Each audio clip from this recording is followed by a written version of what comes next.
Since the 9/11 attacks, the number of self-described hate organizations has increased 69% in our country to more than 1,000 groups nationwide. Many of their sympathizers keep in touch through stormfront.org.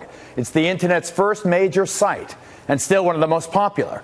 The Sikh shooter Wade Michael Page, for example, posted on this site, which was founded by our guest, Don Black, the former Grand Wizard of the KKK, who joins us tonight from Boynton Beach, Florida. Mr. Black, welcome. I wonder if you are proud of the connection between Mr. Page and your website. Well, of course not.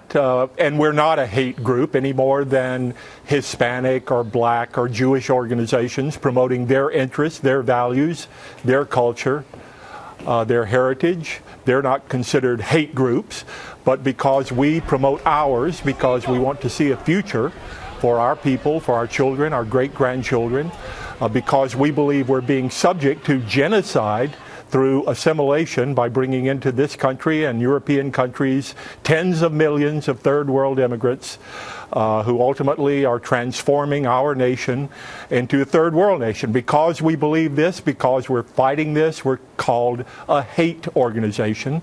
And of course, we had nothing to do with the shooter in Wisconsin. Well, wait a second, Mr. Black. What do you think of Sikhs, generally, Sikhs in our country?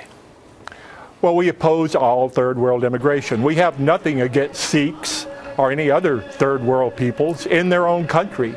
We think Sikhs belong in Punjab, in India.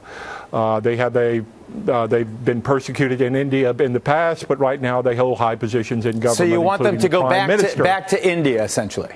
Exactly. We believe we have the right to maintain our countries as white nations, just as India has the right, Punjab has the right to maintain its country as Indian and Sikh or whatever. Africa has the same right. Did you know Michael Wade Page? No, nobody I know has ever even heard of Page. I'm apparently had some association with some skinhead bands. He posted on Stormfront a total of 7 times in 4 years, and each post was just promoting his band. Let me ask you, Mr. Black, was your former group, the KKK, when you were Grand Wizard, was that a hate group?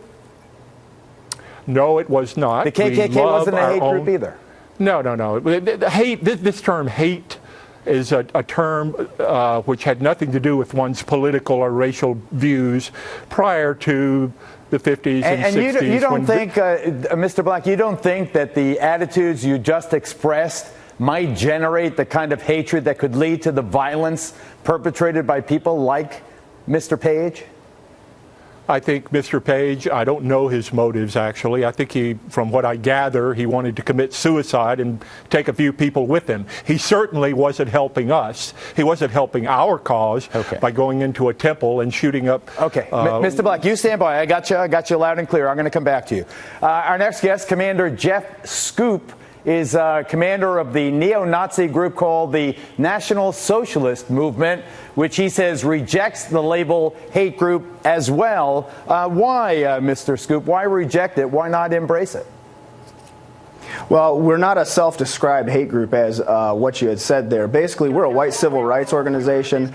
Nobody in our movement or in our cause refers to it as a hate group. When you stand up for white interests and white people, the mainstream media automatically labels it as hate. There's nothing hateful about standing up for your people, your rights. Why can't you embrace America as a melting pot?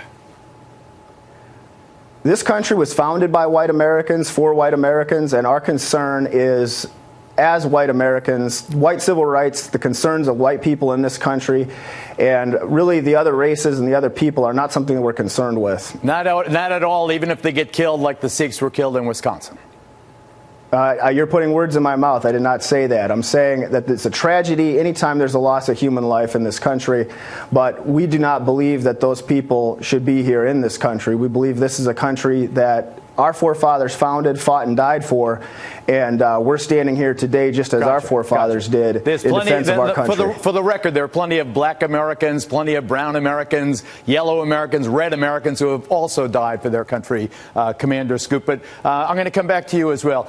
Satpal Singh is the chairman of the World Sikh Council, which is dealing with the melancholy fact that Sikhs are often confused for Muslims. Needless to say, they should not be targeted either, but the the Sikhs have this burden of looking differently enough that they can be singled out as they were singled out in Oak Creek, Wisconsin. First of all, Mr. Singh, you have the condolences, our sincere condolences for the victims. How about this awful phenomenon, though, of mistaken identity and people like this page being not only evil but stupid and targeting Sikhs? Thank you very much for your condolences, and I also must thank all the various faith groups and other communities that have come with condolences. The hate that provoked him to do something like this, we wish to convey to all Americans, among us, ourselves among them, that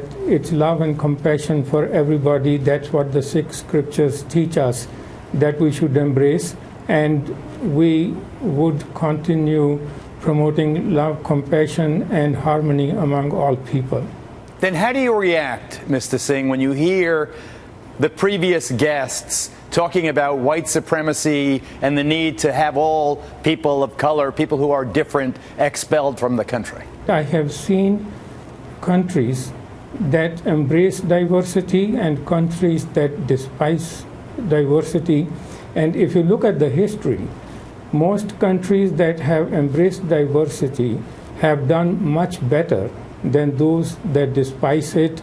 Sikhs have contributed greatly to this country's happiness and progress, and that's, I think, what stands in our mind as a model for a great nation. Our Constitution says that, our Constitution and the preamble says very clearly that it's a self-evident truth that everybody is born equal.